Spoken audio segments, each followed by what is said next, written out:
Hi friends, welcome back to Knowledge Garden. આજના વિડીયોમાં આપણે હમણાં નીકળેલી 2025ની નવી અસાઇનમેન્ટ એનો પેપર નંબર 2નો વિભાગ બી વિથ સોલ્યુશન કરશું. આનાથી પહેલાં આપણે વિભાગ એ આખો સોલ્યુશન સાથે કરેલો છે અને હવે પેપર નંબર 2નો વિભાગ બી કરશું. જેટલા પણ તમે વધુ પેપર સોલ્વ કરશો એટલો તમને ખ્યાલ આવશે કે બોર્ડની અંદર તમને કેવા કેવા પ્રશ્ન પૂછાય છે. આના માટે મેં ઓલ્ડી ગોલ્ડી પેપર પણ મૂકેલા છે, જેની અંદર બોર્ડના જૂના પેપરો છે એ પણ જોજો, કારણ કે આ બધા પ્રશ્નો વારંવાર પૂછાતા જ હોય છે. તો જેટલા જૂના પ્રશ્ન સોલ્વ કરશો અને હમણાંની પેપર સ્ટાઇલ પ્રમાણે જે ન્યૂ અસાઇનમેન્ટ નીકળી છે એ ન્યૂ અસાઇનમેન્ટની અંદર પેપર 1 એ તો વિથ સોલ્યુશન જ આપેલો છે, જે ગયા વર્ષનો પેપર છે. અને પેપર નંબર 2 એ પેપર નંબર 2ની અંદર આપણે વિભાગે આખો સોલ્વ કરી લીધો છે અને હવે આપણે વિભાગ બી શરૂ કરીએ છીએ.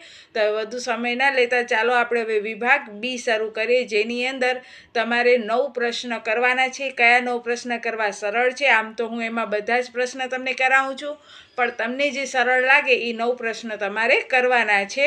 અને પહેલેથી જ ચોઈસ કરી રાખજો કે ભાઈ કયા કયા ચેપ્ટરના તમને એ 9 દાખલા કરવાના છે, એટલે તમને સરળતા રહે. તો ચાલો હવે શરૂ કરીએ. ન્યૂ અસાઇનમેન્ટ 2025 એનો પેપર નંબર 2 અને પેપર નંબર 2નો વિભાગ બી. તો ચાલો જોઈએ હવે વિભાગ બી. જો આ પ્રશ્નપત્ર 2, આ પ્રશ્નપત્ર 2નો વિભાગ એ જે આપણે આખો સોલ્વ કરી લીધો છે. એના માટે જોજો તમે આગળનો વિડીયો, એની અંદર આ 24 વિકલ્પ મેં કરાવેલા છે, બરોબર. અને હવે આપણે જોઈએ વિભાગ બી. જોઈએ હવે વિભાગ બી. વિભાગ બી ની અંદર તમને 13 પ્રશ્ન આપેલા છે અને એમાંથી કોઈ પણ 9 પ્રશ્ન તમારે કરવાના છે. એમાં સૌથી પહેલા શૂન્ય અને સહગુણક વચ્ચેનો સંબંધ, જે ઘણો ઈઝી ચેપ્ટર છે. 25 અને 26 એ બંને ચેપ્ટર જે છે એ એક જ ચેપ્ટરમાંથી 2 દાખલા પૂછાયેલા છે, બરોબર. હવે એની અંદર શૂન્યનો સરવાળો અને ગુણાકાર અથવા શૂન્ય શોધો અવયવ ઉપરથી આખો આ ચેપ્ટર છે, ચેપ્ટર બીજો, બરોબર. એના પછી નીચે આપેલો જે પ્રશ્ન છે દ્વિઘાત સમીકરણ, ચોથા ચેપ્ટરનો છે. એને આપણે બીજા ચેપ્ટર પ્રમાણે પણ એના અવયવ પાડી શકીએ છીએ. પછી આવશે સમાંતર શ્રેણી. સમાંતર શ્રેણીના એ 2 દાખલા છે. પછી જોશો તો યામ ભૂમિતિના 2 દાખલા છે. ત્યાર પછી સાઇન થીટા કોસ થીટા એટલે 8મો ચેપ્ટર, જે અત્યારે આપણો ચાલુ છે, રનિંગમાં છે. એના પછી આવશે 9મા ચેપ્ટરના 2 દાખલા, બરોબર. 9મા ચેપ્ટરનો એક જ દાખલો છે. ત્યાર પછી છે શંકુના ઘનફળ અને ઘનફળવાળા ચેપ્ટરના 2 દાખલા છે. અને છેલ્લે આવશે 37મો આંકડાશાસ્ત્ર. કયા તમને સરળ પડે વિદ્યાર્થી મિત્રો? તો જો જેને અવયવ આવડતા હોય તો એને 25, 26 અને 27 3 દાખલા તો ઈજી જ પડે, અવયવ આવડતા હોવા જોઈએ, બરોબર. પછી 2 સમાંતર શ્રેણીના છે. હવે ઘણા વિદ્યાર્થીઓ સમાંતર શ્રેણી છે એ સ્કીપ મારતા હોય છે, પણ સમાંતર શ્રેણી અઘરી નથી, એના સૂત્ર યાદ કરો તો એ પણ આવડી જાય. તો 3 ને 2 5 થઈ ગયા. હવે તમારા સામે છે યામ ભૂમિતિ અને સાઇન કોસ થીટા, બરોબર. તો કાં યામ ભૂમિતિ કરો કાં સાઇન કોસ થીટા કરો, અથવા તમને જો શંકુના ને એના ઘનફળના દાખલા ન આવડતા હોય, જો કે એ ઈજી છે, ખાલી એની અંદર સૂત્રો જ યાદ કરવાના છે. તો ફાઇનલમાં મને ખબર છે કે 37મો દાખલો છે એ તો બધા કરવાના જ છે. હવે જો 37મો એક દાખલો થયો, બરોબર. અને ત્યાર પછી શરૂઆતના તમે 3 દાખલા કરો છો તો તમને 4 દાખલા થઈ ગયા. 2 સમાંતર શ્રેણી કરી નાખો તો 6 દાખલા થઈ ગયા. હવે 2 યામ ભૂમિતિ કરો અને 2 છે એ 8મા ચેપ્ટરના કરો તો પણ તમારો થઈ જાય પૂરો. અને 8મો ચેપ્ટર ન કરવો હોય તો ઘનફળ ક્ષેત્રફળ કરો. એટલે અહીંયા તમે કાંઈ યામ ભૂમિતિ કરો, કાંઈ સાઇન થીટા કોસ થીટા વાળો 8મો ચેપ્ટર કરો, અથવા ઘનફળના દાખલાનો 3 ચેપ્ટરમાંથી કોઈ 2 ચેપ્ટર તો તમારે કરવાના જ. કોઈ એક જ ચેપ્ટર તમે અહીંયા સ્કીપ મારી શકો છો. તો તમને જે સરળ લાગે એ પ્રમાણે તમારે આમાંથી ચોઈસ કરવાની છે. 9 દાખલા આપણે કરવાના છે. તો ચાલો હવે આપણે જોઈએ એ 9 દાખલા. હું તો અહીંયા તમને 13 દાખલા ગણાવવાની જ છું. તમને આમાં સ્ક્રીનશોટ પાડવો હોય તો પાડી લેજો આ વિભાગ બી નો, બરોબર. હું અહીંયા તમને 13 દાખલા ગણાવીશ. તમને જે સરળ લાગે એ 9 દાખલા તમારે પાકા કરવાના છે. એટલે કે એ ચેપ્ટર તમને આવડવો જોઈએ કડોકડ. કારણ કે વિદ્યાર્થી મિત્રો, એક ચેપ્ટર એવો કરો કે જે તમને બરોબર આવડતા હોય. હવે એ ચેપ્ટર જો બરોબર આવડતા હોય તો એકાદું ચેપ્ટર તમે આમાંથી ન કરો તો પણ ચાલે, પણ જો વધુ આવડે તો વધુ સારો, કારણ કે નોલેજ તો જેટલો વધારે એટલો વધુ સારો કહેવાય. તો હવે આપણે વિભાગ બી નો સોલ્યુશન જોઈએ. આ દાખલા જોઈ લ્યો તમે બરોબર, અને સ્ક્રીનશોટ પાડવો હોય તો પણ પાડી લેજો. અને હવે આપણે એના ઉકેલ જોઈએ 13 દાખલાના બરોબર. અહીંયા શરૂ થાય છે ચેપ્ટર નંબર વિભાગ બી 25ના નંબરથી કરી અને 37 નંબર સુધીના દાખલા એની અંદર આવેલા છે. તો ચાલો હવે જોઈએ એનો સોલ્યુશન. તો ચાલો હવે જોઈએ આપણે વિભાગ બીની અંદર દાખલા નંબર 25. દ્વિઘાત બહુપદી 4s વર્ગ - 4s પ્લસ 1 ના શૂન્ય શોધો અને સહગુણક વચ્ચેનો સંબંધ ચકાસો.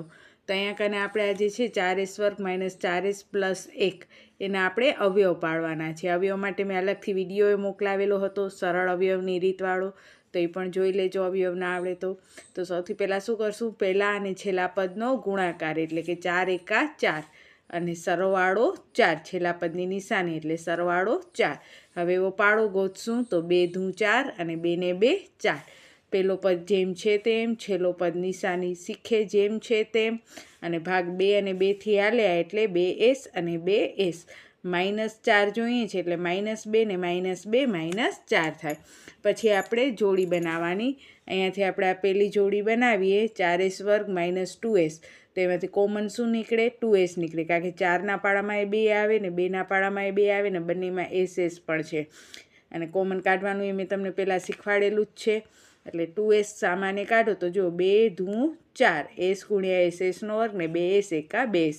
હવે આ બીજી જોડી છે એમાંથી તમને કોમન કાઢવાની જરૂર જ નથી, એમાં સીધો આ કૌંસ લખી જ નાખો 2s - 1. હવે જોવાનું આપણને માઇનસ જોઈએ છે તો અહીંયા માઇનસ કરવાનું, 2s જોઈએ છે તો 2s તો છે જ, તો અહીંયા કાંઈ નહીં તો શું લખવાનું, 1 લખવાનું, કારણ કે 2s ને 2s રાખવા માટે 1 વડે ગુણવો પડે. ને માઇનસ પ્લસ 1 એકા 1. પછી 2s ઓછા 1 2s ઓછા 1 બે કૌંસ સરખા છે તો એ એક વખત, અને બાકીનો કચરો બીજા કૌંસમાં એના બરાબર 0. એટલે કે 2s ઓછા 1 બરાબર 0, 2s ઓછા 1 બરાબર 0. એટલે ઓછા 1 આ સાઈડ આવે તો બંને બાજુ +1 થઈ જશે. હવે s છે 2 સાથે ગુણાકારમાં છે તો 2 આ સાઈડ આવે તો ભાગાકારમાં, એટલે sની વેલ્યુ થાય 1/2. તો આ s એ આપણા શૂન્ય થયા કહેવાય, આને અવયવ કહેવાય. અને આ શું કહેવાય, sની વેલ્યુ એ શૂન્ય કહેવાય. પછી કહે છે શૂન્ય અને સહગુણક વચ્ચેનો સંબંધ. તો શૂન્યનો પહેલાં સરવાળો લઈએ, તો શૂન્યનો સરવાળો અને સહગુણક વચ્ચેનો સંબંધ શું છે, -b/a. હવે શું કહેવાય, a અને b તો આપણે બધાને ખબર છે કે આ a કહેવાય. s વર્ગનો જે સહગુણક હોય એને a કહેવાય, પછી sનો સહગુણક હોય એને b કહેવાય, ને આ c કહેવાય. એટલે a બરાબર 4, b બરાબર -4 અને c બરાબર 1 થાય. તો હવે શૂન્યનો સરવાળો અને સહગુણક વચ્ચેનો સંબંધ છે -b/a. હવે શૂન્યનો સરવાળો તો આપણા આગળ શૂન્ય તો છે 1/2 તો આપણે એનો સરવાળો કરવાનો. પછી અહીંયા કને પણ સાથે સાથે કિંમત મૂકીએ તો આ માઇનસ, અને બીની જગ્યાએ જોઈએ તો બીની જગ્યાએ -4 આવશે બરાબર. એટલે એક આ સૂત્રના માઇનસ આવશે ને બીની જગ્યાએ પાછા -4, ને એની જગ્યાએ કેટલા આવશે, તો એની જગ્યાએ પણ કેટલા આવશે, 4 જ આવશે. હવે જોઈએ તો આ બે છેદ સરખા છે એટલે એ એક વખત, 1 + 1 એટલે એ પણ 2. અહીંયા -+4/4 બંને બાજુ 2 2, અને અહીંયા 4 4 ઉડી ગયા એટલે આન્સર આવ્યો 1 1. એટલે કે શૂન્યનો સરવાળો અને સહગુણક વચ્ચેનો સંબંધ સરખો છે. પછી એવી જ રીતે જેમ સરવાળાનું ચકાસ્યું એવી રીતે ગુણાકારનું ચકાસવાનો. તો શૂન્યનો ગુણાકાર અને એનો સહગુણક સાથેનો સંબંધ આવે c/a. તો શૂન્ય જે છે એ આપણે ખબર છે 1/2 આવે છે એનો ગુણાકાર. હવે c/a તો c જુઓ તો c કેટલા છે, c છે 1 બરાબર, અને એ છે 4. તો 1/4. હવે 1 એકા 1 2 દૂ 4 ને આપણે 1/4. તો આવી રીતે આપણે આ દાખલામાં સૌથી પહેલાં અવયવ પાડવાના. અવયવ પડાઈ જાય એટલે જે અહીંયા કને ચલ આપ્યો છે, અહીંયા s ચલ આપ્યો છે, x આપે, y આપે, કંઈ પણ આપે, તો ચલ જે છે એ sને અલગ કરવાનો એટલે શૂન્ય મળે. પછી શૂન્યનો સરવાળાનો સંબંધ ચકાસવાનો, જે સરખો આવવો જોઈએ. શૂન્યનો ગુણાકારનો સંબંધ ચકાસવાનો, એ પણ કેવો આવવો જોઈએ, સરખો આવવો જોઈએ.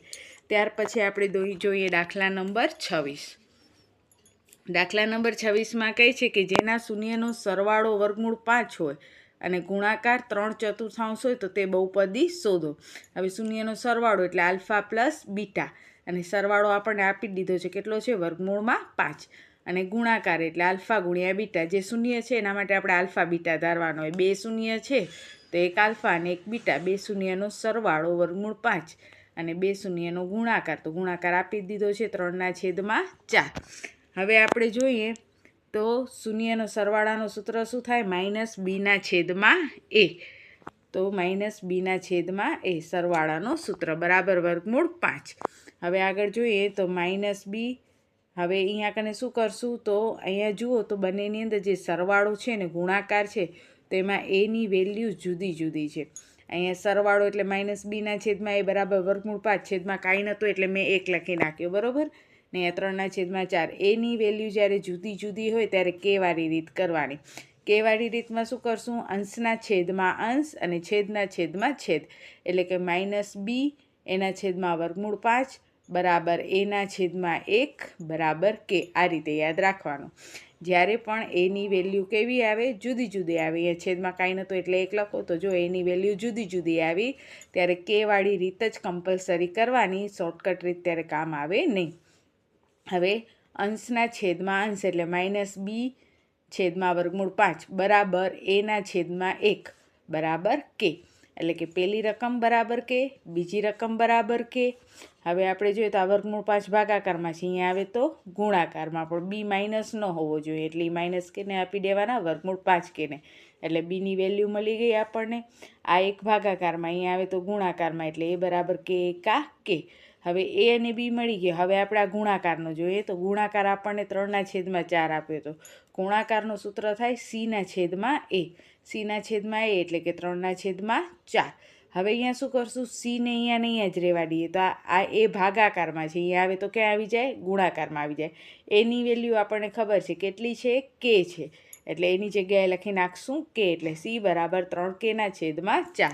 એટલે અહીંયા આપણને cની વેલ્યુ પણ મળી ગઈ. હવે આપણા કને a, b અને c ત્રણેયની વેલ્યુ છે. તો હવે દ્વિઘાત સમીકરણનું સૂત્ર છે ax² + bx + c બરાબર 0. એમાં a એટલે કેટલા છે? કે x². b એટલે કેટલા છે? -5k x વત્તા c એટલે 3k/4. તો આ કેવો સમીકરણ આવ્યો? વાયડો સમીકરણ આવ્યો, બરાબર ને? કારણ કે છેદ આવ્યો. છેદ આવ્યો તો આનો છેદ ઢાંકી નાખો પહેલાં. તો જોઈએ તો પહેલાં આનો છેદ ઢાંકી નાખીએ તો આ જે 4 છે એ 4 કેને ગુણશે? કેને ગુણશે એટલે 4kx². પછી આનો છેદ ઢાંકો તો આ જે 4 છે એ કેને ગુણશે? વર્ગમૂળ 5ને ગુણશે એટલે 4 વર્ગમૂળ 5kx. અને પછી આ 4નો છેદ ઢાંકી નાખો તો એકે છેદ દેખાતા નથી એટલે 3k. બધેમાંથી કે અને કે કોમન કાઢી નાખો એટલે 4x² - 4 વર્ગમૂળ 5x + 3 બરાબર 0. જ્યાં કે છે એની વેલ્યુ 0 નથી, પણ કે અહીંયા ગુણાકારમાં છે, અહીંયા આવે તો ભાગાકારમાં આવે. એટલે આટલો આન્સર લખી નાખો તો પણ સાચો, અને કે લખ્યા વગર આવી રીતે લખો તો પણ તમારો આન્સર સાચો પડે. ત્યાર પછી દાખલા નંબર 27. દ્વિઘાત સમીકરણ 6x² - x - 2 બરાબર 0 બીજ શોધો. બીજ શોધો એટલે અવયવ જ પાડવાના, જેમ હમણાં આપણે આગળ પાડ્યા એમ. પહેલા અને છેલ્લા પદનો ગુણાકાર. જો હજી અવયવ ના આવડતા હોય તો એ જ જૂની મેથડથી અને સરળ રીતથી કરાવું છું. પહેલા અને છેલ્લાનો ગુણાકાર કરો એટલે 6 દુ 12. પછી બાદબાકી, છેલ્લી નિશાની માઇનસ છે એટલે બાદબાકી. કેટલી જોઈએ તો અહીંયા કાંઈ નથી તો એક્સની આગળ શું હોય? 1 હોય એટલે બાદબાકી 1. ગુણાકાર 12 થાય ને બાદબાકી 1 થાય એવો પાડો ગોતો તો 4 તેરી 12 અને 4માંથી 3 જાય તો બાદબાકી 1. પહેલો પદ જેમ છે તેમ, છેલ્લો પદ નિશાની શીખે જેમ છે તેમ બરાબર 0. હવે ભાગ શેનાથી આલે? 4 અને 3થી. એટલે અહીંયા x છે એટલે 4x ને 3x. કેવા x જોઈએ છે? તો -x જોઈએ છે. તો -4માંથી +3 જાય તો -x રહે. પછી કરવાની બબ્બેની જોડી. તો અહીંયા પહેલાં 6x² - 4x એની અંદર તમે સામાન્ય કાઢો તો કેટલા નીકળશે? 2. હવે તો બધાને સામાન્ય કાઢતા આવડી જ ગયા છે, બરાબર ને. ન આવડ્યા હોય તો હજી પણ અવિકરણની સરળ રીતવાળો વિડીયો જોઈ લેજો. તો હવે અહીંયા 6x² - 4x એમાંથી 2x સામાન્ય નીકળશે. હજી જુઓ જોવો હોય તો 6x² - 4x. હવે 6નો ભાગ કરીએ તો 3 દુ 6 ગુણ્યા x ગુણ્યા x અને -2 દુ 4 ગુણ્યા x. બંનેમાં સરખું શું છે? તો આમાં એ 2x છે, આમાં પણ 2x છે, બરાબર. બંનેમાં સરખો 2x છે.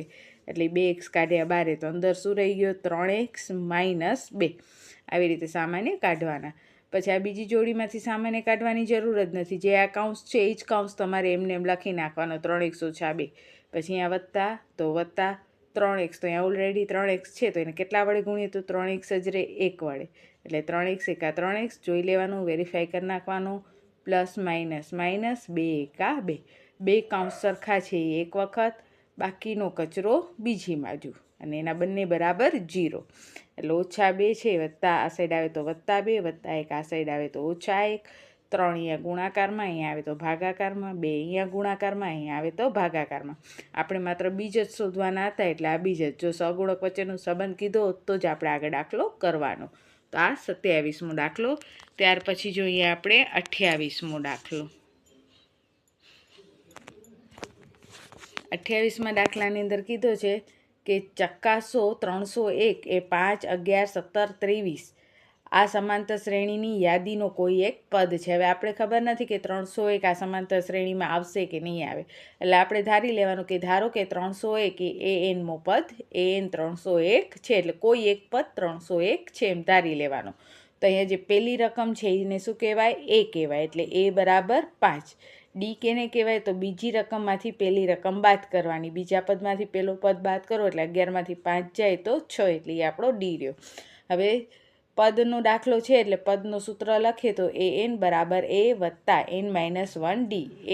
an કેટલા છે? 301. હવે આપણે ખબર કેમ પડશે કે આ 301 છે એ આ સમાંતર શ્રેણીનો છે કે નહીં? જો n છે એ રાઉન્ડ ફિગરમાં કોઈ પદ આવે તો છે, n જો રાઉન્ડ ફિગરમાં ના આવે તો નથી, કારણ કે n એ એક પદ છે. પદ કોઈ દી અપૂર્ણાંકમાં કે માઇનસમાં હોય નહીં. તો હવે જો મેં અહીંયા એનની જગ્યાએ 301 મૂક્યા, a એટલે 5 મૂક્યા, n આપણે ખબર નથી એટલે કે 301 કેટલામું પદ છે એ ખબર નથી. -1 ને ડીની જગ્યાએ કેટલા મૂકી દીધા? મેં 6 મૂકી દીધા. 301 5 વત્તા n માઇનસ 1 6 વત્તા 5 બરાબર ને આ સાઈડ આવે તો ઓછા 5. 301માંથી 5 બાદ કરો તો 296. 6 ગુણાકારમાં છે, અહીંયા આવે તો ભાગાકારમાં. હવે અહીંયા જોશો તો અહીંયા જ ભાગાકાર પોઈન્ટમાં આવ્યો, એટલે -1 અહીંયા પ્લસ કરશો તો જવાબ પોઈન્ટમાં આવશે. પદ કોઈ દી પોઈન્ટમાં, અપૂર્ણાંકમાં કે માઇનસમાં હોય નહીં, માટે આ યાદીમાં 301 એ આ યાદીનો કોઈ પદ નથી એમ તમારે લખવાનું. પછી દાખલા નંબર 29. સમાંતર શ્રેણી -37, -33, -29 ... ના 12 પદોનો સરવાળો શોધવાનો છે. તો પહેલાં આપણે બધું લખી નાખવાનું. લખી નાખશું કે a એટલે પહેલો પદ -37, ડી એટલે -33માંથી -37. જો ડી શોધવામાં ખાસ ધ્યાન રાખજો. -33માંથી બાદ કરવાના છે -37, એટલે અહીંયા માઇનસ માઇનસ પ્લસ થઈ જશે. હવે એક માઇનસ ને એક પ્લસ હોય તો હંમેશા બાદબાકી કરવાની ને મોટા પદની નિશાની રાખવાની. એટલે 37માંથી 33 બાદ કરો તો 4 ને મોટો પદ 37 એટલે +4, એટલે ડીની વેલ્યુ આવશે +4. અને n એટલે કેટલા પદોનો સરવાળો શોધવાનો છે? 12 પદોનો, એટલે n બરાબર 12. હવે સરવાળાનું સૂત્ર લખશું. Sn બરાબર n/2 2a વત્તા n માઇનસ 1 ડી. બરાબર, આ થઈ ગયો આપણો સરવાળાનો સૂત્ર. હવે Sn, n એટલે કેટલા છે? તો 12 પદ. n એટલે 12 પદ ભાગ્યા 2, 2a એટલે પ્રથમ પદ -37 વત્તા nની જગ્યાએ 12 ઓછા 1 ને ડીની જગ્યાએ 4. 12 ભાગ્યા 2 એટલે 6, 37 × 2 = 74, પ્લસ માઇનસ માઇનસ પ્લસ 12માંથી 1 જાય તો 11 × 4 = 44. પછી બરાબર 6.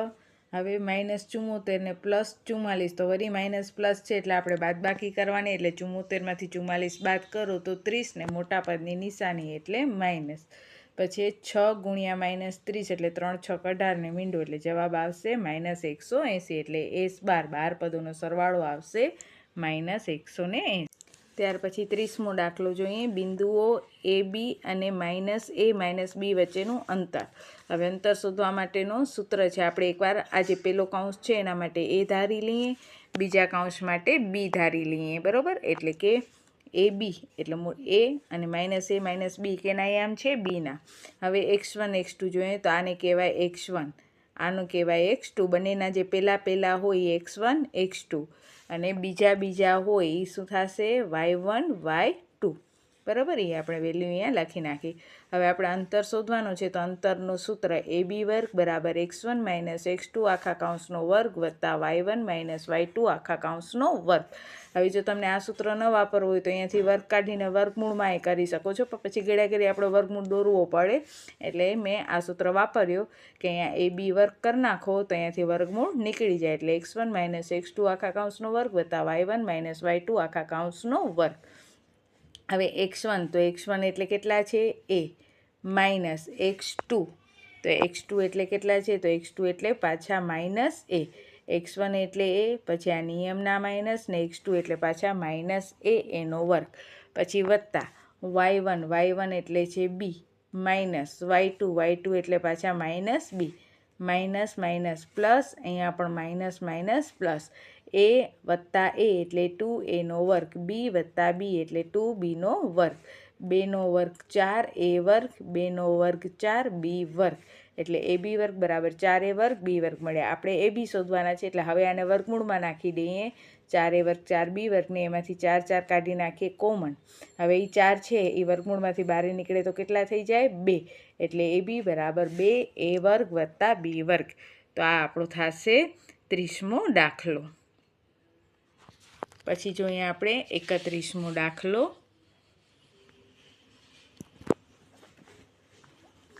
31મા દાખલામાં તમને કીધો છે કે બિંદુઓ 4 અને -3, 8 અને 5ને જોડતા રેખાખંડનું 3:1 ગુણોત્તરનું અંતઃવિભાજન કરતા બિંદુના યામ શોધો. તો જો મેં અહીંયા બાજુમાં આકૃતિ દોરી રાખી છે, એના યામ આપણને જે પ્રમાણે કીધા છે 4 અને -3, એટલે કે અહીંયા જે બિંદુ આપ્યા છે તો એના માટે આપણે નામ ધારી લેવાનું કે આનું નામ a અને આનું નામ b, બરાબર. એટલે a એટલે 4 અને -3, b એટલે 8 અને 5. હવે એનું 3:1 વિભાજન થાય, તો 3:1 વિભાજન કરતો બિંદુ ખરેખર એકચ્યુઅલી આવી રીતે આવશે. આ તો મેં રફ આકૃતિ દોરેલી હતી, પણ જો 3:1 તમને વિભાજન કરવું હોય, જે પેન કેમ ન થાલતી, આ a એના યામ છે 4 અને -3 ને આ b એના યામ છે 8 અને 5. હવે એનું વિભાજન 3:1 એટલે અહીંયાથી 3 ભાગ પાડવાના, 1 2 ને 3, આ 3 અને અહીંયાથી આ 1 ભાગ, બરાબર. એટલે આ જો 1 2 3 અને આ 1, એટલે આ થયું 3:1. તો 3:1 કયો બિંદુ, તો અહીંયા લખવાનું ધારો કે p બિંદુ 3:1 વિભાજન કરે છે. આ રીતે આકૃતિ થાય. તો ધારો કે p બિંદુ છે એ આ a અને bનું 3:1 વિભાજન કરે છે. હવે એનું x1 એટલે 4, x2 એટલે 8, y1 એટલે -3, y2 એટલે 5, અને 3:1 એટલે m1 3 ધારવાના ને m2 કેટલા ધારવાના 1 ધારવાનું, એટલે કે અહીંયા કને આ m1 થશે ને આ m2 થશે, બરાબર. હવે એનો સૂત્ર જ્યારે પણ તમને આવી રીતે વિભાજન આપે, ગુણોત્તર આપે, ક્યારેક આ ગુણોત્તર ના આપે તો m1:1 ધારી લેવાનો, પણ અહીંયા તો ગુણોત્તર આપેલો છે. બંને સિચ્યુએશનમાં સૂત્ર તમારે આ જ વાપરવાનો. આપણને વિભાજન કરતો બિંદુ p છે ને pના યામ શોધવાના છે, તો pનો x યામ શોધવાનો સૂત્ર છે m1 x2 વત્તા m2 x1. m1 ત્યારે x2 અને m2 ત્યારે x1 ને છેદમાં m1 વત્તા m2. તે જ રીતે pનો y યામ શોધવો હોય ત્યારે સૂત્ર જ m1 પણ xની જગ્યાએ y2, m2 y1, m1 વત્તા m2. એટલે આ જ સૂત્ર પણ અહીંયા xની જગ્યાએ શું લખી નાખવાનું y. હવે એમાં કિંમત મૂકીએ તો m એટલે કેટલા છે, m1 એટલે 3 છે, x2 એટલે કેટલા છે 8 વત્તા m2 એટલે કેટલા છે 1 અને x1 કેટલા છે 4. બસ હવે આપણા આગળ બધી કિંમત છે એ જોઈને આપણે લખવાની છે. m1 3, m2 1, 8 તેરી 24, 4 1 4, 24 ને 4 28, 28/4, એટલે pનો x યામ મળ્યો 7. એવી જ રીતે pનો y યામ, તો m1 એટલે કેટલા છે 3, y2 એટલે 5 વત્તા m2 એટલે કેટલા છે 1 અને y1 એટલે -3, એટલે 5 તેરી 15 પ્લસ માઇનસ 3 1 3 ને 3 ને 1 4, 15માંથી 3 જાય તો 12, 12/4 એટલે 3, એટલે pનો x યામ 7, y યામ 3, એટલે pના યામ થશે 7 અને 3. આ વિભાજનનું સૂત્ર છે, એ સૂત્રમાં કિંમત મૂકવાની. આને x1 x2 y1 y2 અને જે આ હોય વિભાજન એ m1 અને m2 લેવાનું. પછી સૂત્રમાં કિંમત મૂકો એટલે આખો દાખલાનો તમારો આન્સર આવી જાય. પછી જોઈએ દાખલા નંબર 32. જો 15 કોટ a બરાબર 8 હોય તો સાઇન a અને સેક a શોધો. હવે જો 15 કોટ a બરાબર 8, 15 ગુણાકારમાં છે, અહીંયા આવે તો ભાગાકારમાં. કોટ a, તો કોટનું સૂત્ર શું છે? પાસેની બાજુ છેદમાં સામેની બાજુ. કેની પાસેની ને સામેની? તો એની. એટલે કોટ a બરાબર એની પાસેની બાજુ અને એની સામેની બાજુ. પણ કોટ એની વેલ્યુ તો આપી દીધી છે 8/15, એનો મતલબ એની પાસેની બાજુ 8. તો આ ખૂણો a, એની આ પાસેની બાજુ 8 અને આ ખૂણો a, એની સામેની બાજુ કેટલી થઈ? 15. બે બાજુ છે એટલે પાયથાગોરસથી આપણે ત્રીજી બાજુ શોધવાની. ત્રિકોણ એબીસીમાં ખૂણો b 90નો છે તો પાયથાગોરસ મુજબ એસીનો વર્ગ કર્ણનો વર્ગ બરાબર સામેની બાજુનો વર્ગ વત્તા પાસેની બાજુનો વર્ગ. તો ab એટલે 8નો વર્ગ, બીસી એટલે 15નો વર્ગ, 8નો વર્ગ 64, 15નો વર્ગ 225, 64 વત્તા 225 કરો તો 289, એસીનો વર્ગ મળ્યો. એટલે એસી બરાબર વર્ગમૂળમાં 289 એટલે એસી થયા 17. હવે આપણે આગળ આ ત્રીજી બાજુનો માપ પણ મળી ગયો છે 17. તો હવે આપણે શું શોધવાનું છે? સાઇન અને સેક એ. તો સાઇન એનું સૂત્ર શું થાય? તો એની સામેની બાજુ છેદમાં કર્ણ, એની સામેની બાજુ બીસી છેદમાં કર્ણ એસી એટલે 15/17.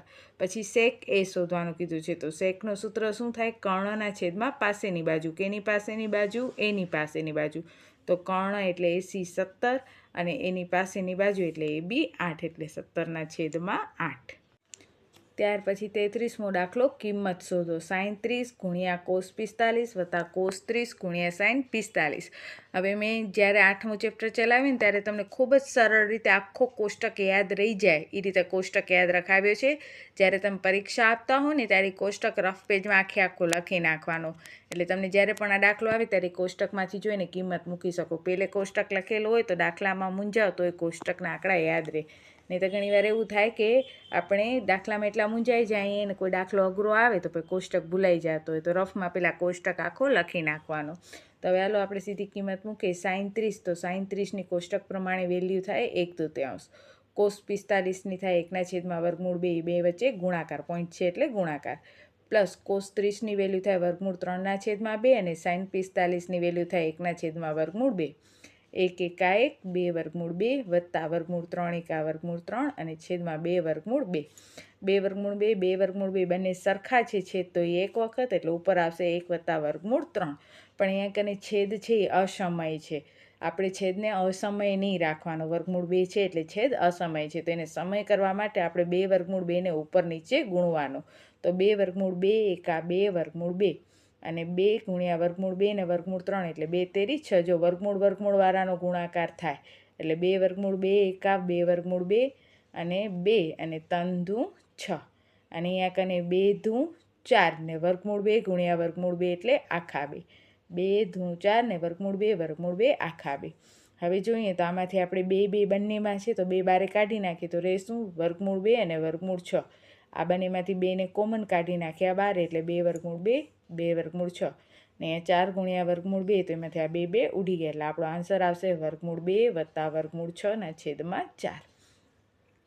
ત્યાર પછી આપણે જોઈએ 35મો દાખલો. અહીંથી પહેલાં 34મો રહી ગયો. સૌથી પહેલાં 34મો દાખલો જોઈ લઈએ. અહીંયા તમને એમ કીધું છે કે એક સર્કસનો તંબુ છે. મેં આખો તંબુ તો દોર્યો નથી, આપણે જેટલી જરૂરિયાત છે એટલી જ આકૃતિ દોરેલી છે. તો જોશો તો આ થાંભલો છે. તંબુની બરોબર વચ્ચે એક શિરોલંબ એટલે 90 ડિગ્રીએ ઊભેલો થાંભલો છે. આ જમીન છે. જમીન ઉપર આ થાંભલો ખોળેલો છે 90 ડિગ્રીએ સમલંબ, બરોબર. અને એ થાંભલાની ટોચથી કરી અને જમીનના એક ખૂણામાં ખીલી એટલે કે જમીનના એક છેડા ઉપર ખીલી સાથે આ દોરો બાંધેલો છે અને દોરો એકદમ ટાઈટ બાંધેલો છે એટલે આમ સીધો રહે છે, બરાબર. અને દોરાની લંબાઈ કેટલી આપી છે? દોરડાની લંબાઈ 20 મીટર આપેલી છે. હવે અહીંયા કોઈક એક તંબુ છે એવું ઇમેજ કરો તમે. હવે એ જે તંબુ છે એમાં વચ્ચે એક આ થાંભલો છે અને થાંભલાની ટોચથી કરી અને જમીન સાથે ખીલા સાથે એક દોરડો બાંધેલો છે જે એકદમ સ્ટ્રેટ છે એટલે કે એકદમ સીધો છે અને એની લંબાઈ 20 મીટરની છે. અને આપણે શોધવાનું છે થાંભલાની ઊંચાઈ. હવે જ્યારે પણ આપણે થાંભલાની ઊંચાઈ શોધવી છે ને તો આવો જે દાખલો છે એ દાખલાની અંદર આપણે કેવી રીતે શોધશું કે ત્રિકોણમિતિના ઉપયોગવાળો આ ચેપ્ટર છે. તો કેવી રીતે આપણને ખબર પડશે કે કયું સૂત્ર વાપરવું? પહેલાં તો આપણે બધું લખી નાખીએ કે આપણા કને શું છે. એ બી શું છે? થાંભલાની ઊંચાઈ છે, જે આપણે શોધવાની છે. શું શોધવાનું છે એ લખવાનું. પછી શું આપ્યું છે? એસી દોરડાની લંબાઈ છે એ આપેલું છે, બરાબર. શું શોધવાનું છે અને શું આપ્યું છે એ લખી નાખો. હવે એ બે વચ્ચેનો રિલેશન જુઓ. તો જુઓ, દોરડાની લંબાઈ આપેલી છે ને થાંભલાની ઊંચાઈ શોધવાની છે. તો આ કાટખૂણો હોય તો દોરડાની લંબાઈ કર્ણ કહેવાય અને આ કર્ણની સામેની બાજુ કહેવાય. તો કર્ણ અને સામેની બાજુ શેમાં આવે? સાઇનમાં આવે. કારણ કે આપણે સાઇન કોસ ટેન ત્રણેયના સૂત્ર યાદ છે. તો સાઇન એટલે થાય ને સામેની બાજુ છેદમાં કર્ણ. તો જુઓ, તો આ કર્ણ છે ને આ સામેની બાજુ. આપણને કર્ણનો માપ આપેલો છે ને સામેની બાજુ શોધવાની છે. તો આપણે સાઇનનો ઉપયોગ કરવાનો. ધારો કે જમીનથી અંતર પૂછ્યો હોત ને કર્ણ આપ્યો હોત તો કોસ શોધવાનું, કારણ કે પાસેની બાજુ છેદમાં કર્ણ. હા, સાઇનને બદલે તમે કોશેકથી પણ કરી શકો, કર્ણના છેદમાં સામેની બાજુ, પણ સિમ્પલ સાઇન થશે. એટલે આપણે લખશું સાઇન થીટા. કેવી રીતે મેં નક્કી કર્યું સાઇન થીટા? તો મને કર્ણનો માપ આપેલો છે અને થાંભલાની ઊંચાઈ શોધવાની છે. એટલે કે આ કર્ણ છે ને આ કર્ણની સામેની બાજુ છે. એટલે સામેની બાજુ અને કર્ણ એ સાઇનમાં આવે. હવે થીટા તો તમને રકમમાં કહી દીધો છે કે દોરડો છે જમીન સાથે 30 ડિગ્રીએ બાંધેલો છે. એટલે કે જમીન અને દોરડા વચ્ચેનો અંતર કેટલો છે? 30 ડિગ્રી છે. તો સાઇન થીટા બરાબર 30. હવે જો અહીંયા જ મેં 30 લીધો, કારણ કે સામેની બાજુ આ થાય એની, બરાબર. એટલે સાઇન થીટા એટલે સાઇન 30. થીટા એટલે ખૂણાનો માપ. હવે સામેની બાજુ એ બી અને કર્ણ આપ્યો છે એસી. હવે સાઇન 30 તો કોષ્ટક પ્રમાણે એની વેલ્યુ થાય 1/2. એ બી અને એસીની વેલ્યુ આપી છે 20. હવે આ બંને વચ્ચે તમે આમ ચોકડી ગુણાકાર કરો અથવા ખાલી એક ગુણાકાર કરો. આ 20 ભાગાકારમાં છે, અહીંયા આવે તો ગુણાકારમાં. એટલે 20 એકા 20 છેદમાં 2 બરાબર એ બી. 2 તાન 20 એટલે એ બી બરાબર 10 મીટર. એટલે કે થાંભલાની ઊંચાઈ 10 મીટર. તો આ ચેપ્ટર પણ ઘણો સહેલો છે. ત્યાર પછી જોઈએ આપણે 35મો દાખલો. 35મા દાખલામાં કીધું છે કે એક રમકડો છે જેનો તળિયો છે એ અર્ધગોળાકાર છે ને એની ઉપર શંકુ રાખેલો છે. તો જો આ અર્ધગોળાકાર, બરાબર, અને એની ઉપર શંકુ રાખેલો છે એવો રમકડો છે. હવે શંકુની ત્રિજ્યા અને અર્ધગોળાકારની ત્રિજ્યા બંને સરખી છે. એનો મતલબ કે શંકુ છે અર્ધગોળાકાર ઉપર બંધ બેસી ગયો છે. તો બંનેની ત્રિજ્યા કેવી હોય? સરખી હોય. એટલે આ વર્તુળની ત્રિજ્યા પણ આ જ થશે અને શંકુ જે નીચેથી તળિયો ગોળ હોય એની ત્રિજ્યા પણ એટલી જ થશે, 3.5, બરાબર. પછી શંકુની ત્રાસી ઊંચાઈ આપી છે 12.5. આ એચ કહેવાય સીધી ઊંચાઈ. આ કહેવાય ત્રાસી ઊંચાઈ. આપણે શોધવાનું છે રમકડાનું પૃષ્ઠફળ. તો રમકડાનું પૃષ્ઠફળ શોધવું છે તો રમકડામાં કયા કયા શેપનો ઉપયોગ કર્યો છે ધ્યાનપૂર્વક જોઈએ. તો એકવાર આપણે આખો અર્ધગોલક લઈએ અને એનો કુલ પૃષ્ઠફળ લઈએ. તો કુલ અર્ધગોલકનો કુલ પૃષ્ઠફળ જો અહીંયા કને અર્ધગોલકના 3 પૃષ્ઠફળ છે. આખો ગોળો હોય તો 4πr², અડધો હોય તો 2πr². એનો આ ભાગ પણ જો ઘન સ્વરૂપમાં હોય, એટલે કે જે આપણો આ અર્ધગોળાકાર છે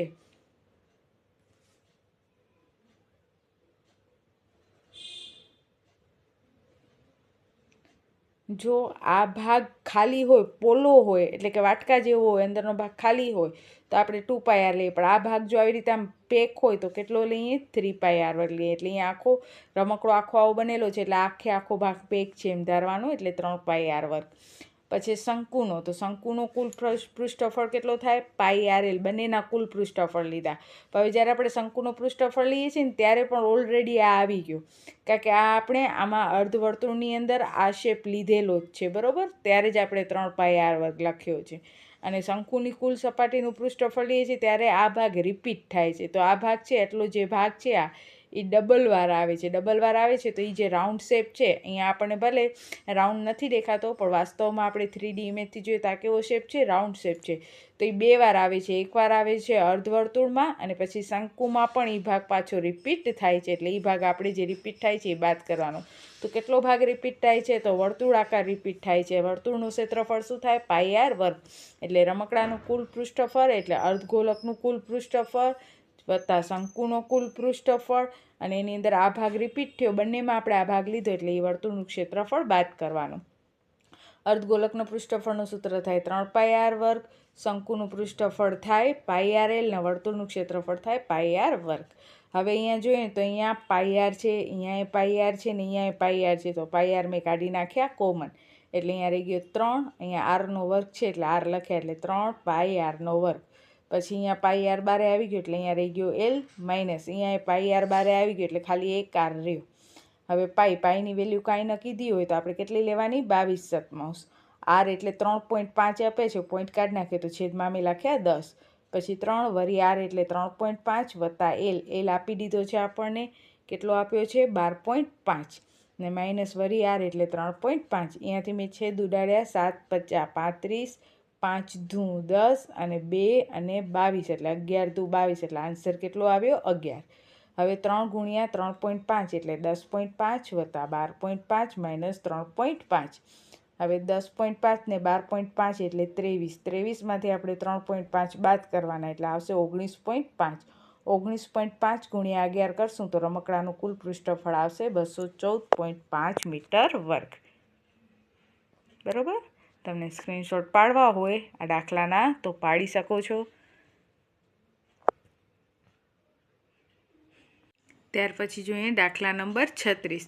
અહીંયા કને નળાકારની ઉપર શંકુ હોય એવો એક તંબુ બાંધેલો છે અને એનો વ્યાસ 4.2 મીટર આપ્યો છે. હવે જો વ્યાસ તમને 4.2 આપે ને તો આપણે વ્યાસથી કાંઈ મતલબ ન હોય, આપણને ત્રિજ્યા શોધવાની હોય. તો વ્યાસથી ત્રિજ્યા કેમ શોધાય? તો ત્રિજ્યા એટલે વ્યાસના અડધા એટલે 4.2ના અડધા કરીએ એટલે 4.2 ભાગ્યા 2 કરીએ તો 2.1 મીટર. હવે આપણને રકમમાં આપ્યો છે કે નળાકારની ઊંચાઈ, તો જો આ નળાકાર અને નળાકારની જે ઊંચાઈ છે એ આપી છે 8 મીટર અને શંકુની ઊંચાઈ આપી છે 6 મીટર. તો આ શંકુની ઊંચાઈ થઈ. બરાબર. અને તંબુમાં રહેલી હવાનું ઘનફળ શોધવાનું છે એટલે આખાની અંદર કેટલી હવા ભરાઈ શકે એ શોધવાનું છે. તો આવો તંબુ છે ને એનો આપણે ઘનફળ શોધવાનો છે.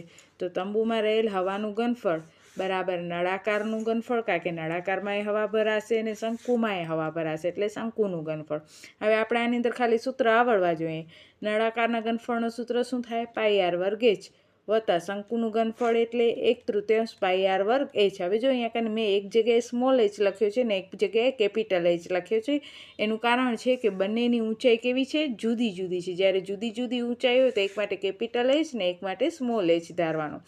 અહીંયા પણ મેં પાઈ આર વર્ગ કોમન કાઢી નાખ્યા કારણ કે આર બંનેમાં સરખા છે એટલે પાઈ આર વર્ગ એચ વત્તા 1/3. પાઈ આર વર્ગ તો સામાન્ય છે એટલે અહીંયા રહેશે કેપિટલ એચ. પાઈ માટે કાંઈ કીધું નથી એટલે પાઈ એટલે 22/7 ગુણ્યા આર એટલે 2.1 જે આવ્યો તો અહીંયા કને આપણું બરાબર 4.2 ભાગ્યા 2 એટલે 2.1. તો આપણે આરની જગ્યાએ લખશું 2.1. હવે આરનો વર્ગ છે એટલે 2.1 મેં કેટલી વખત લખ્યા? 2 વખત લખ્યા કારણ કે 2.1 એટલે 4.41 એનો વર્ગ થાય. વળી આપણે છેદ ઉડાડવા ભાગ પાડવા જ પડે એટલે મેં શું કર્યો? પાઈ એટલે 22/7 લખ્યા. આર વર્ગ તો આર તમને આપેલો છે 2.1 એટલે મેં લખ્યો 2.1 ગુણ્યા 2.1 2 વખત. પછી એચ અહીંયા સ્મોલ એચ એટલે કેનો વાપર્યો છે? નળાકારના ઘનફળનો એચ સ્મોલ છે. તો નળાકારના ઘનફળમાં જે એચ છે તો નળાકારની ઊંચાઈ કેટલી છે? 8 એટલે એ ખાસ ધ્યાન રાખવાનું કે સ્મોલ એચમાં 8 લખવાનો અને કેપિટલ એચ છે એ શંકુની ઊંચાઈ છે કારણ કે શંકુના ઘનફળનો એચ મેં કેપિટલ રાખ્યો છે એટલે કેપિટલ એચ કેટલો લખવાનો? 6. આમાં ભૂલ થવી જોઈએ નહીં. પછી 22/7 ગુણ્યા હવે અહીંયા 2.1 છે પોઈન્ટ કાઢું તો છેદમાં 10. અહીંયા પોઈન્ટ કાઢી નાખ્યો એટલે છેદમાં 10 ગુણ્યા અહીંયા ગુણાકારમાં છે એટલે મેં છેદ ઉડાડી નાખ્યા 3 દૂ 6 ને 2 એકા 2.